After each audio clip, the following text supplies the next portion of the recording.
அறநிலையத்துறையின் அசையும் மற்றும் அசையா சொத்துக்களின் வருவாய் அதன் புனிதமான நோக்கத்திற்கு மட்டுமே பயன்படுத்தப்படும் அப்படின்னு ஆளுநர் உரையில இடம்பெற்றிருக்கு.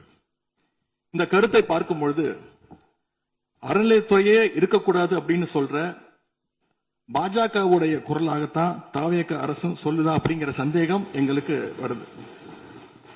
பாஜகவும் வலதுசாரிகளும் சொல்றது இதுதான், அறநிலையத்துறை பள்ளி கல்லூரிகளை நடத்தக்கூடாது, அறநிலையத்துறை பள்ளி கல்லூரிகளை நடத்தக்கூடாது அப்படின்னு சொல்லிட்டு இருக்கிறாங்க.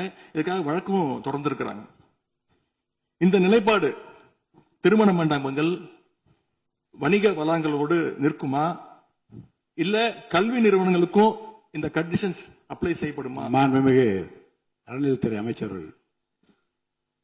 மாண்புமிகு பேரவைத் தலைவர் அவர்களே, மாண்புமிகு தமிழ்நாடு முதல்வர் அவர்களே, அறநிலைத்துறையை பொறுத்தவரைக்கும் கோவில்களின் வருமானம் கோவில்களுக்கான கோவில்களில் வரக்கூடிய பக்தர்களுக்காக செலவிடப்படும் என்பதை நம்முடைய ஆளுநர் உரையில் இடம்பெற்றதுதான் அதனுடைய சாராம்சம்.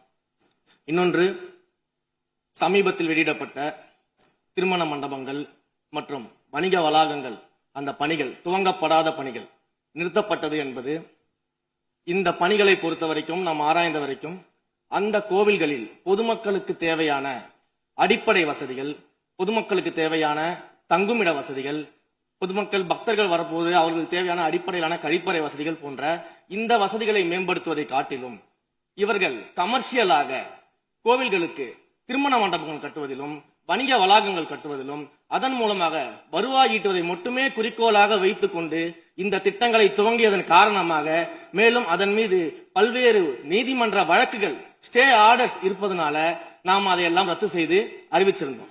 இதற்கு ஒரே ஒரு உதாரணமாக, எந்த அளவிற்கு கோவில்களை கமர்ஷியலாக மாற்றுவதற்கு கடந்த ஆட்சி காலத்தில் முயற்சி செய்து கொண்டிருந்தார் என்பதற்காக ஒரே ஒரு சிறிய உதாரணத்தை மட்டும் சொல்லிடுறேன்.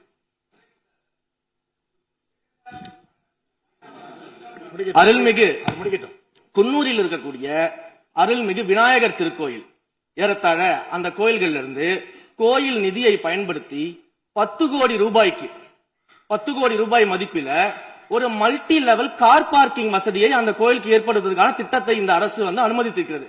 இதற்கு முன்னால் இருந்தக்கூடிய அமைச்சர் அவர்கள் அதை அறிவித்திருக்கிறாங்க.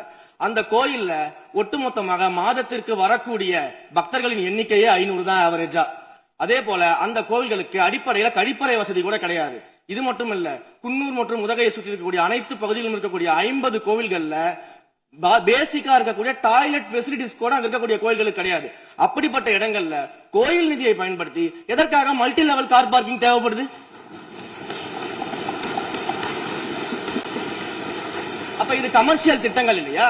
கோவில் நிதியை இப்படி கமர்ஷியலாக பயன்படுத்துவதற்கு எதிராக தான் நாம இந்த திட்டங்களை எல்லாமே தடுத்து இந்த திட்டங்கள் தேவையில்லை, அதற்கு பதிலாக நம்முடைய அரசாணையிலே வெளியிட்டிருக்கிறோம். மிக தெளிவாக கடைசி வரியை படித்து பார்த்தால் எல்லாருக்கும் தெரியும். இந்த கோவில் நிதியை பயன்படுத்தி கோவிலும் பக்தர்களும் பயன்பெறக்கூடிய வகையில மாற்று திட்டங்களை உருவாக்கும்ன்ற வரியை நம்ம மென்ஷன் பண்ணியிருந்தோம். எந்த இடத்திலையுமே மக்கள் பயன்படக்கூடிய கல்வி நிலையங்களையோ இல்ல இது போன்ற மருத்துவ வசதிகளையோ நாம செய்து தர மாட்டோம்னு சொல்லல.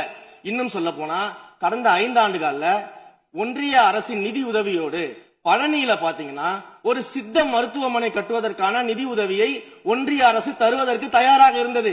ஆனா கடந்த ஆட்சியில அந்த திட்டத்தை அப்படியே கிடப்புல போட்டு கேட்டா ரெக்கரிங் செலவை எங்களால ஏத்துக்க முடியாது அப்படின்னு சொல்லி கிடப்புல போட்டு வச்சிருந்த இந்த திட்டத்தை நாம இன்றைக்கு கையில் எடுத்து அதை துவங்குவதற்கான ஆய்வில் இறங்கியிருக்கிறோம். அப்ப எந்த இடத்திலையுமே மக்கள் பயன்பெறக்கூடிய திட்டங்களை நாம தடுக்கவும் இல்ல, நாம யாருக்கும் பி டீமாக இருந்து வேலை செய்ய வேண்டிய அவசியமும் இல்ல.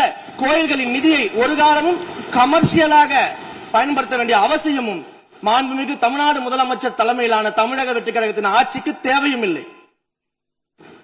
மாண்புமிகு உறுப்பினர் சேகர் பாபு. மாண்புமிகு பேரவைத் தலைவர் அவர்களே, இந்து சமய அறநிலைத்துறை கொடைகள் என்ற ஒரு சட்டம் இருக்கின்றது. அந்த சட்டத்தில் விதி 69 என்ற குறிப்பிடப்பட்டிருக்கின்ற அந்த பணிகள் சட்ட விதிகளுக்கு உட்பட்டு சட்டத்தின் 36 பிரிவிலிருந்து தான் இந்த பணிகள் மேற்கொள்ளப்பட்டன. குறிப்பாக ஏதோ அமைச்சரே முடிவு செய்து திருமண மண்டபங்களையும் வணிக வளாகங்களையும் ஏற்படுத்துவதற்கு உத்தரவிட்டதாக மாண்புமிகு அமைச்சர் அவர்கள் அவைக்கு உண்மைக்கு புறம்பான தகவலை தந்து கொண்டிருக்கின்றார். ஒவ்வொரு திட்டங்களும் அன்றைய காலகட்டத்தில் இருந்த சட்டப்பேரவை உறுப்பினர்களுடைய பரிந்துரையின் அடிப்படையில், சட்டப்பேரவை உறுப்பினர்கள் கேட்டுக்கொண்டதற்கு அடிப்படையில் தான் அனைத்து திட்டங்களும் அந்த காலகட்டங்களில் கொண்டு வரப்பட்டது. அதோடு மட்டுமல்ல, உறுப்பினர் அவர்கள் குறிப்பிட்டு கூறினார், குன்னூரிலே மல்டி லெவல் கார் பார்க்கிங் கொண்டு வரப்பட்டது என்று.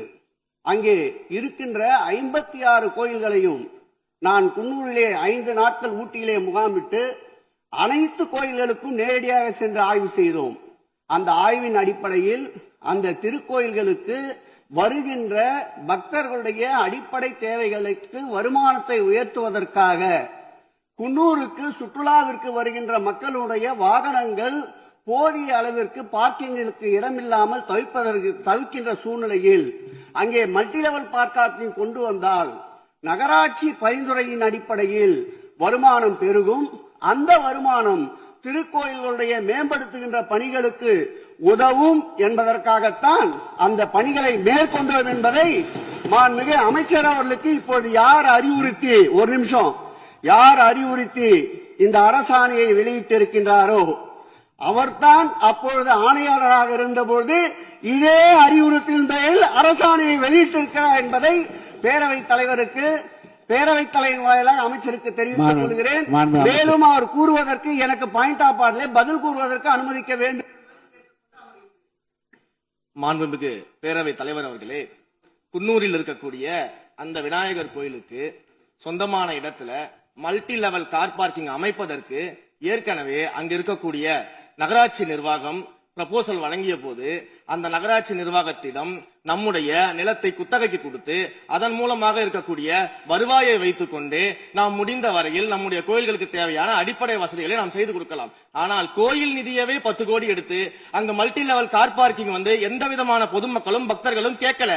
பக்தர்களும் பொதுமக்களும் கேட்பதெல்லாம் கோயிலுக்கு உள்ளே சென்று மனநிறைவோடு தரிசனம் செய்துவிட்டு வெளியே வரும்பொழுது அவர்களுக்கு தேவையான அடிப்படை வசதிகளை தான் பக்தர்கள் கேட்டுக் கொண்டிருக்கிறார்கள். அதை செய்தாலே போதுமானது.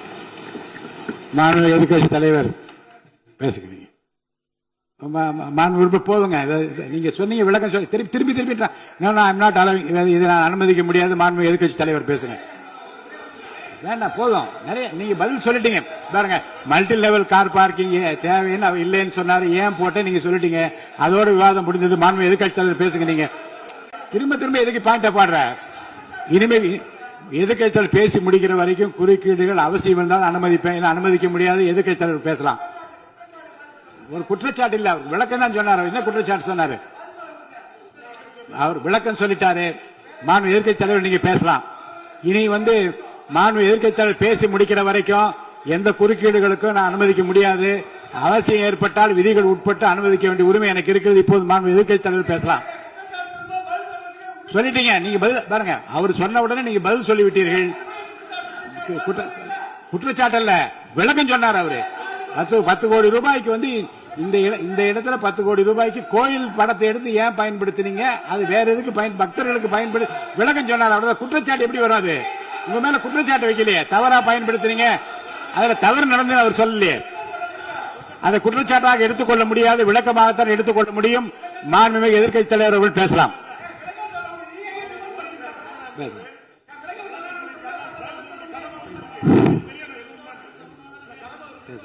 அவை முன்னவர். மாண்பு பேரவைத் தலைவர்களே, அவை முன்னவர்கள் அதற்கான விளக்கத்தை சொல்லியிருக்கிறார்கள். இந்த அறநிலையத்துறை அமைச்சர் அவர்கள் விளக்கத்தை சொன்னார்கள். நீங்கள் அதற்கும் விளக்கத்தை கேட்டு பதிலளித்திருக்கிறீர்கள். மீண்டும் அவர் சொல்வதற்கெல்லாம் பதிலளிப்பதற்கு அவை நேரமில்லை.